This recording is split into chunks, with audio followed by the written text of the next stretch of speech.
So good morning everyone, আমি Asima daily blogging চ্যানেলে আমার একটি নতুন ভিডিও চ্যানেলে আপনাদের সকলকে আবার একবার স্বাগত।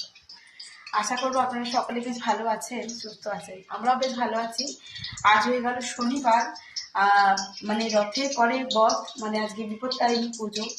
তো এই হলো আমার মায়ের ঠাকুর ঘরের রান্নাঘরের জায়গা, মানে ঠাকুরের সমস্ত রান্নাবান্না এখানেই হয়। আমি সকাল সকাল রিঙ্কি থেকে মিঠি আজকে পরীক্ষা শুরু হয়েছে আপনাদেরকে বললাম, তো মিঠিকে স্কুল পাঠিয়ে আমি স্নান টান করে ঘরে পুজো করে দিয়ে আমি চলে এসেছি মায়ের কাছে। কালকে রাতে আমারও জ্বর এসেছিল, আজকে এসে দেখছি আমার মায়েরও কালকে রাতে জ্বর এসেছিল। তো যাই হোক, ওখানে এখন ঠাকুরের আমি ভোগ আমি রেডি করছি।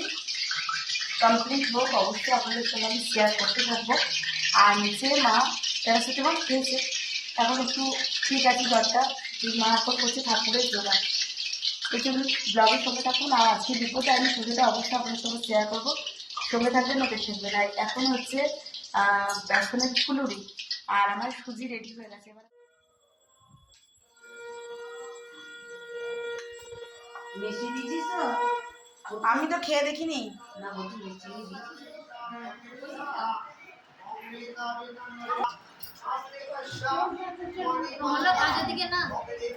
চলছে।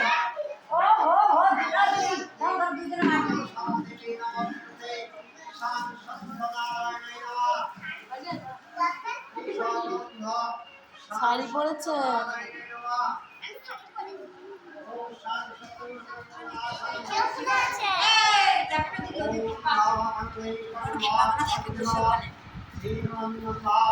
দাদা ফটো করছে ওদের দিদি এটা বুঝতে নাই, এটা বুঝতে ছিঁড়ে যাবে, সেফটি করে ছিঁড়ে যাবে, বুঝতে নাই। উঠেছে আন্টি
আমাদের পুজো অনেকক্ষণ কমপ্লিট হয়ে গেছে। আমরা সবাই ঠাকুরের প্রসাদ নিয়ে গ্রহণ করে দেখতে পাচ্ছেন, দেখে যা সিঁদুর দিয়েছে।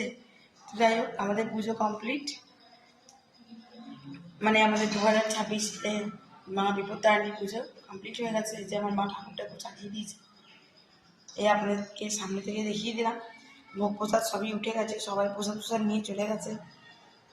আর এখানে এই যে আমাদের একটা ডালা দেয়, গোটা দেয়, ওখানে পুরো ফল জিনিস সমস্ত কিছু এখানে ভরে দেওয়া হয়। এখান থেকে আমি নিয়ে গেল ঠাকুরের জিনিস। ব্যাস, সঙ্গে থাকুন।